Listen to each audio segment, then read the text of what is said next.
Hey guys, my name is Vaios Skretas, and today I'm going to talk about Valdez.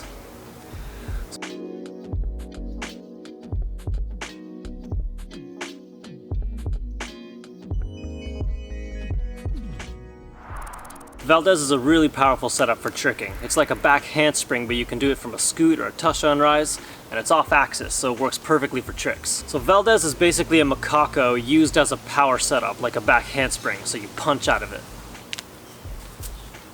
So a basic macaco starts in this position.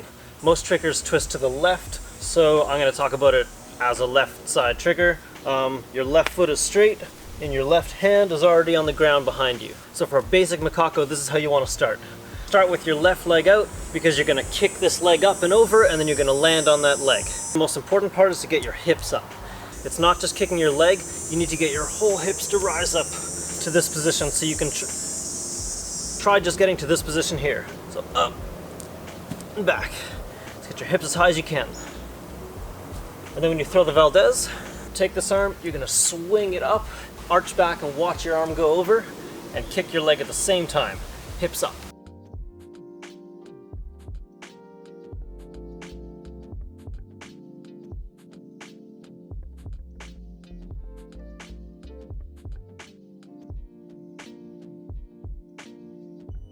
You can go more sideways. You can even come up here, and instead of going and landing all the way across there, you can come about 90 degrees, so up to the side. But your goal, especially for power, will be to get it inverted and to get it long so you can generate a lot of power out of it. So hand placement. You're going to put this hand behind you, fingers facing away. You don't want to put it down like this because you're going to be spinning. So your hand has to be ready because it's going to curve around like this. Once you're getting pretty comfortable with that, start on both feet. Same way, hand on the ground, get your hips up as high as you can. You might have to reach a little further for this one.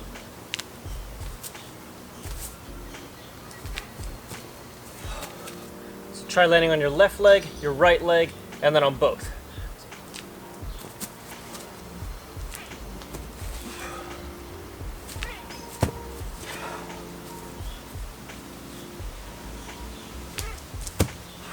So now the Valdez is taking shape, but there's no power. So where does the power come from? Firstly, it comes from the shoulder pop. So when your hand touches down, you have to push off. So as you're here, after your legs kick over, you have to push through your shoulder as well. Push through. Shoulder pop comes through the shoulders. You don't want to push through your elbow. You don't want to bend your arm. Your arms are straight. The most basic shoulder prop you can work on is from a handstand. So as soon as your hands touch, you have to synchronize it with your leg kicking. That helps you get the height.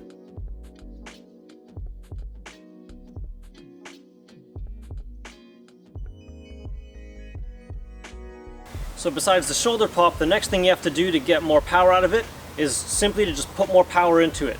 So try it from a scoot, from a touchdown rise, whatever you're most comfortable with, or just jump into it from standing with more force. So when you're adding power to your Valdez from a standing position, remember that since it's off axis, it's different from something like a back handspring, where back handspring only has like vertical inverted flip momentum, but a Valdez has twist as well. So when you wind up, it's not just for flip, you can wind up like this as well, put torque into it, and then you can convert that torque into flip, and it uses that spin as well. So you still want to take off from a somewhat low position, even if you're going into it from, say, a scoot. You don't want to get air before your hand touches. You want to take off so that your hand is almost touching the ground, and then it just hovers off the ground and you push off your hand.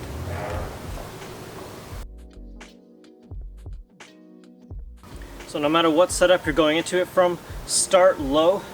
Try to get lots of distance backwards. The reason you want to start low is so that you come onto your hand without much force and you could push off the shoulder pop out of it.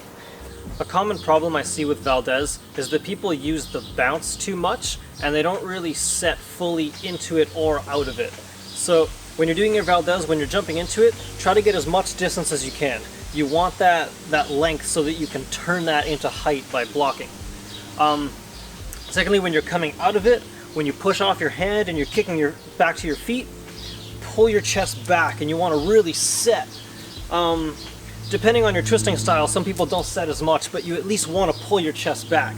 If you find that you can only vert twist out of it, it probably means you need to pull your feet through more and pull your chest back and just get your momentum pulling you back.